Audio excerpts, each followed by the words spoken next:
This is how I prep my tumblers for glitter, Helios and Hyperion top coat. I always sand it down first with a medium grit sanding paper, and then I clean it with 99% rubbing alcohol and some tissue paper, and then I choose a base paint colour, or I mix up a base paint colour which is going to match as closely as possible the glitter that I'm using on that tumbler. Once that paint is thoroughly dry, I apply the first coat of Helios glue. I make sure the whole tumbler is covered, including the base, because I always forget to do the base. Once the tumbler is covered in glue, I then go in with the first coat of glitter. I say the first coat because sometimes you will need two. It just depends how good the coverage is. Once the whole tumbler is covered in glitter, the next step is really important. So I take a piece of greaseproof paper or baking paper and I just smush the tumbler in the greaseproof paper, so it just flattens the glitter down. You have to do it quite slowly. This is sped up.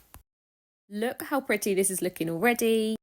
And then this is me just repeating the process on the base because I always forget to do the base. So then you're about to see now, I'm showing you a close-up of the tumbler after I flatten down that glitter. I don't know how well you'll be able to see, but there are quite obvious gaps in the glitter where that darker pink is showing through. So for this one, I've gone in and done a second coat of Helios. For reference, this was about 40 minutes after I applied and smushed the first coat of glitter, just to make sure that that first coat of Helios had time to dry. And then on goes the second coat of glitter. So this part of the process is exactly the same as the first part. You just coat the whole entire tumbler in the glitter. Again, don't forget to do the base. And then it's just a case of smushing that down again, just exactly the same as the first time round.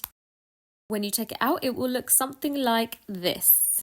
I waited about an hour after this and then I did the final coat of Helios. This coat is to seal the glitter in. You may notice the way that I applied this coat of Helios is more of like a stippling motion rather than a swiping motion. And the reason for that is that I'm just trying to almost kind of press the product into the glitter so that it soaks in nicely and doesn't like smush any of the glitter around or move it about. I don't think this method is standard practice, but it's what works for me. And that's it. Once this is dry, it's ready for Hyperion.